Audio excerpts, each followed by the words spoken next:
y sé que son gente genuina en su fe, y yo no podría decir que porque no creen. El doctor Alducin comienza el video diciendo: tenemos que aclarar que en la Biblia hay doctrinas esenciales y no esenciales. Él dice que lo esencial es creer que la salvación es por gracia y fe, y que Cristo murió en la cruz. Eso es suficiente. Luego mete en una gran bolsa de basura todas las demás doctrinas: profecía, santidad, seguridad de salvación, diciendo que no son esenciales. Aquí el expositor utiliza dos argumentos equivocados y letales. Él utiliza algo que se llama el argumento contra la sola escritura. Él utiliza algo que se llama el relativismo. Es una palabra que significa todo depende de cómo tú mires las cosas. No hay una verdad absoluta. Al decir que en ciertas doctrinas no importa quién tenga la razón, el expositor está enseñando que la verdad de la Biblia es relativa y que el error no tiene consecuencias. También el hombre lo que hace es reduce el mensaje bíblico, y este error consiste en agarrar la Biblia, que es un libro inmenso, que es un libro completo, y archivarlo y hacer que solamente unos pares de versículos hablen sobre la cruz, descartando el resto como si fuera material opcional de lectura. Y claro, el hombre también hace un trabajo de destruir la idea de las escrituras, la idea bíblica, ¿sí? Los argumentos bíblicos, las doctrinas bíblicas. Para destruir esta falsa idea, vayamos a la sola escritura. Vamos a hacernos una pregunta: ¿acaso Jesucristo enseñó que había partes de su enseñanza que no eran esenciales o que podíamos ignorar sin problema? Vamos a leer la Gran Comisión en Mateo capítulo 28, el versículo 19 al 20. Las escrituras dice: por tanto, id y haced discípulos a todas las naciones, enseñándoles que guarden todas las cosas que os he mandado, y he aquí yo estoy con vosotros todos los días hasta el fin del mundo. Hagamos la exégesis. La palabra griega para todas las cosas es la palabra panta. Significa absolutamente todo, la totalidad, sin excepción. Jesucristo no les dijo a los apóstoles: enseñen solo lo esencial sobre mi cruz y lo demás déjenlo a la opinión de cada uno porque igual nos veremos en el cielo. No, Jesús exigió que su enseñanza se guardara toda. Además leemos, por ejemplo, en 2 de Timoteo capítulo 3, el versículo 16 y 17, que dice: toda la escritura es inspirada por Dios y útil para enseñar, para redarguir, para corregir, para instruir en justicia, a fin de que el hombre de Dios sea perfecto. La Biblia declara que toda la escritura es útil y necesaria para que el cristiano sea perfecto, o sea, maduro.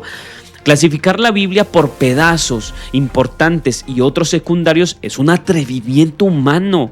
Cada palabra que salió de la boca de Dios es esencial para nuestra propia salud espiritual. Vamos al segundo argumento, y es el grave error y el peligro de ignorar la salvación, que se pierde o no. Por ejemplo, en el minuto 3 del video, el doctor Alducin dice que algo debería encender las alarmas de cualquier pastor. Él da e insta sobre temas no esenciales donde podemos opinar diferente, y dice: unos creen que se pierde la salvación y otros que no se pierde la salvación. Son doctrinas no esenciales. Cuando vayamos al cielo nos vamos a ver allá. Esto es una atrocidad pastoral. El expositor utiliza aquí el siguiente error: suprime los textos contradictorios. Este error ocurre cuando un predicador esconde o ignora versículos de la Biblia que destruyen lo que él está diciendo. Él suprime las advertencias bíblicas para que su mensaje sea bonito, sea más bonito y tolerante. La refutación exegética que vamos a hacer a continuación es que no hay ningún tema secundario. Toda la Biblia es un tema de vida o de muerte eterna. Si la Biblia enseña que un cristiano que se vuelve al pecado pierde su salvación y se va al infierno, pero usted le enseña a la iglesia que la salvación nunca se pierde, hagas lo que hagas, usted está enviando a las ovejas directamente al fuego con los ojos vendados. Al decir que este tema no importa, el expositor está abriendo la puerta a un error doctrinal llamado gracia sin ley. Esto es lo que se le llama antinomianismo.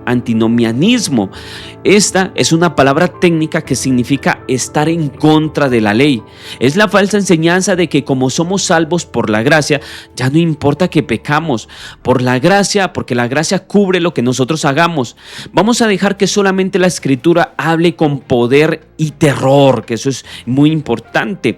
Hebreos capítulo 9, el versículo 26 y 27. Porque si pecáramos voluntariamente después de haber recibido el conocimiento de la verdad, ya no queda más sacrificio por los pecados, sino una horrenda expectación de juicio y de hervor que ha de devorar a los adversarios.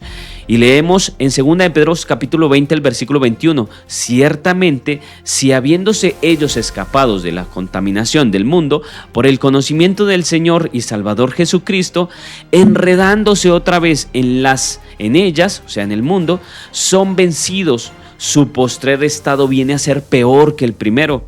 Les ha acontecido lo del verdadero proverbio: el perro vuelve a su vómito y la puerca lavada a revolcarse en el cieno. La Biblia advierte con lágrimas y fuego que un creyente que fue lavado por Cristo puede enredarse de nuevo en el pecado, perder su salvación y enfrentar un juicio peor que el de un incrédulo. Decir por televisión que creer que esto no es esencial y que da igual lo que creas, igual nos vamos a ver en el cielo, es un crimen espiritual, es adormecer a la iglesia. La sana doctrina de la perseverancia en santidad es vital para entrar por las puertas de la Nueva Jerusalén, porque sin santidad nadie verá al Señor, lo dice Hebreos capítulo 12, el versículo 14. Vamos a la tercera parte. ¿Da igual lo que creamos sobre la profecía? El expositor también menciona que las opiniones sobre las profecías del fin del mundo, la escatología, son no esenciales. Él dice, unos creen en el rapto antes y otros la mitad y otros al final. Otros son preteritas, que obviamente creen que ya todo se cumplió, no importa. Aquí el doctor Alducín utiliza otro engaño, pluralismo teológico se llama esto.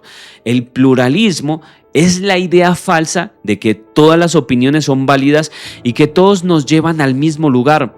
Él sugiere que no importa si tu interpretación profética es opuesta a la de tu hermano, porque ambas posturas son aceptables ante Dios. La refutación que vamos a hacer es la siguiente, mira. Si creer errores proféticos no importa, vamos a ver qué opinaba el apóstol Pablo sobre esto. En la época del Nuevo Testamento habían dos hombres en la iglesia llamados Himeneo y Fileto. Ellos enseñaban un error profético parecido al que menciona obviamente Alducín, el preterismo, y ellos decían que la resurrección de los muertos ya había sucedido de forma espiritual y que ya no había nada profético de esperar en el futuro. Si Pablo pasara como el doctor Alducín, lo habría dicho en las siguientes palabras: hermanos, tranquilos, Himeneo y Fileto tienen otro punto de vista escatológico, son doctrinas no esenciales, en el cielo nos daremos un abrazo. Pero ¿qué dijo Pablo realmente con respecto a esto? Leemos en 2 de Timoteo capítulo 2, el versículo 16 al 18. Mas evita profanas y vanas palabrerías, porque conducirán más y más a la impiedad, y su palabra carcomerá como gangrena, de los cuales son Himeneo y Fileto, que se desviaron de la verdad, dice las Escrituras, diciendo que la resurrección ya se efectuó, y trastornan la fe de algunos. El apóstol Pablo declaró que enseñar errores sobre la profecía futura es como una gangrena. La gangrena es una infección que pudre la carne viva y te mata si no te cortan la extremidad. Pablo dice que creer mentiras sobre el futuro trastorna, destruye, vuelca la fe de los hermanos. No da igual lo que creemos sobre el fin del mundo, no da igual. Si la iglesia cree que será raptada en secreto para no sufrir y de repente se encuentra de frente con la gran tribulación, el anticristo, su fe será destruida porque no estaba preparado para sufrir. La falsa doctrina mata la fe y la Biblia nos ordena combatirla con la verdad, no tolerarla con sonrisas. Vamos a la cuarta parte de este estudio, a los textos fuera de contexto y a la tergiversación tergiversación de Malaquías. En el minuto 3:30, el expositor intenta justificar por qué de todos modos debemos estudiar la Biblia, aunque según él las doctrinas no sean esenciales. Él dice, es importante que busquemos evidencias porque somos los líderes, y dice Malaquías capítulo 2 que el pueblo aprenderá de los labios del sacerdote la sabiduría. En este instante el expositor comete dos crímenes hermenéuticos contra la Biblia: el texto fuera del contexto. Sacar una frase bonita de la Biblia y usarla para apoyar tu propia idea sin leer los versículos que están antes y después, eso es ignorar el contexto histórico. Ahora, no importarle a quien le estaba hablando el profeta en el Antiguo Testamento ni por qué lo estaba diciendo, es un problema, es un error. La exégesis de Malaquías capítulo 2 es la siguiente, y aquí es donde nosotros vamos a aplicar el método gramático historicista. ¿De qué trata el profeta Malaquías? ¿De qué está hablando? ¿Acaso Malaquías está escribiendo un manual motivacional para que los pastores estudiaran la profecía y se ganaran un premio en el cielo? Para nada. Mira, Malaquías capítulo 2 es uno de los regaños y juicios más duros de Dios contra los líderes religiosos. Los sacerdotes de Israel se habían corrompido, estaban enseñando la ley de manera tolerante, permitiendo el pecado y siendo relativistas, igual que lo que hace el pastor del video. Leamos el contexto completo de Malaquías capítulo 2, el versículo 7 y 8. Porque los labios del sacerdote han de guardar la sabiduría, y de su boca el pueblo buscará la ley, porque el mensajero es de Jehová de los ejércitos, mas vosotros os habéis apartado del camino, habéis hecho tropezar a muchos en la ley, habéis corrompido el pacto de Leví, dice Jehová de los ejércitos. El texto que Alducin usa para sonar como un maestro sabio es en realidad un texto donde Dios condena a los maestros que hacen tropezar a muchos por no enseñar la ley estricta de Dios. Dios les estaba diciendo a los sacerdotes, ustedes deberían ser los guardianes de la verdad absoluta, pero se volvieron corruptos y ahora el pueblo está pecando por su culpa de sus enseñanzas suaves. Usar este texto para defender el estudio de doctrinas no esenciales es una burla al contexto histórico del profeta Malaquías. Vamos a la quinta parte. Vamos a mirar el pragmatismo y la eisegesis de los premios en el cielo. Llegamos al final del video donde el expositor revela el verdadero motivo por el cual, según él, debemos estudiar estos temas que nos salvan. Él dice, ¿de qué nos va a servir si yo estaba bien o él estaba mal? No va a servir de mucho. Él dice, porque aquí en el cielo vamos a tener diferentes posiciones de autoridad, y para probar que en el cielo nos darán sillas más altas por tener más conocimiento teológico, él cita Apocalipsis capítulo 20 el versículo 4 y Hebreos capítulo 6 el versículo 10. Aquí encontramos dos engaños y son los siguientes. El pragmatismo espiritual. ¿Qué quiere decir esto? Son argumentos pragmáticos. El pragmatismo es la idea de que hacemos algo solo porque nos da resultado ganancias. Eso es pragmatismo. El pastor dice que debemos estudiar las doctrinas, aunque no sean esenciales, para ganar mejores puestos en el cielo. Esto es lo que él dice. Y eso reduce el estudio de la Biblia a un negocio egoísta. Nosotros no estudiamos para ganar un trono, estudiamos porque amamos al Señor y queremos obedecerle, como por ejemplo lo dice Juan 14:15. ¿Qué es lo que también utiliza este pastor? La eisegesis. ¿Te acuerdas?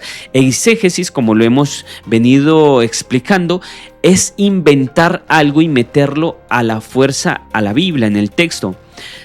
Por ejemplo, si vamos a la exégesis de Apocalipsis capítulo 20, el versículo 4, el doctor Alducin dice que Apocalipsis capítulo 24 habla de los tronos que nos darán en el cielo por tener mayor conocimiento teológico sobre el rapto.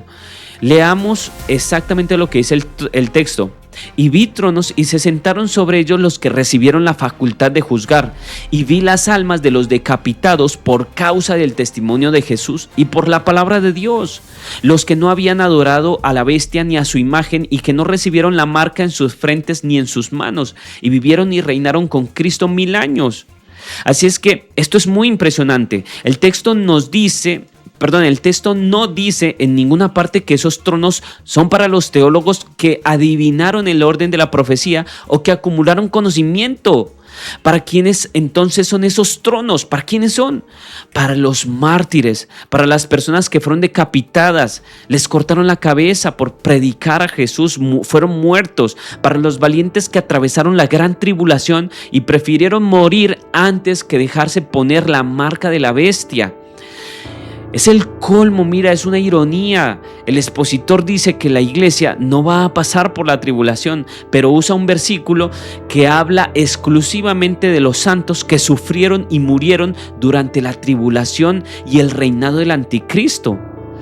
Ahora, toma la recompensa de los mártires ensangrentados y se la ofrece como premio a los cristianos modernos que estudian escatología cómodamente en sus casas. Eso es torcer las escrituras de una manera indignante. Vamos a hacer la exégesis de Hebreos capítulo 6, el versículo 10. El video cita en este texto para decir que Dios premiará nuestro estudio.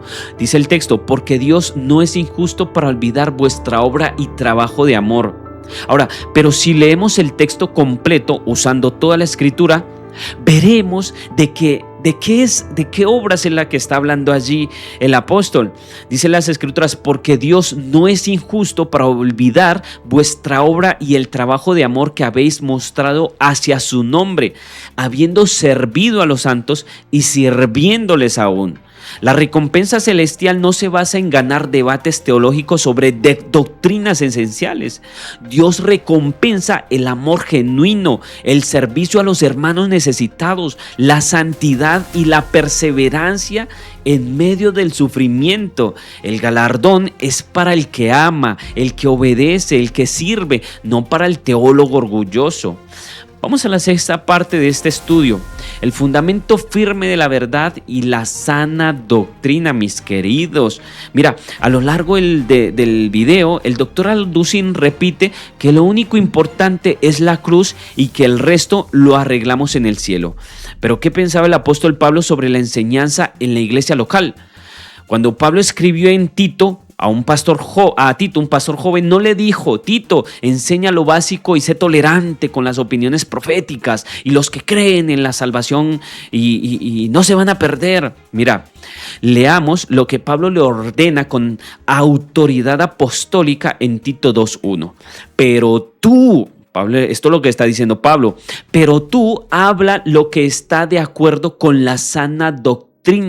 Y en Tito 1:9 da los requisitos de un verdadero líder o pastor como usted o como yo, retenedor de la palabra fiel tal como ha sido enseñada, para que también pueda exhortar con sana enseñanza y convencer a los que contradicen. Mira, la iglesia necesita líderes que estudien la Biblia minuciosamente, usando el método gramático histórico para convencer a los que contradicen las escrituras.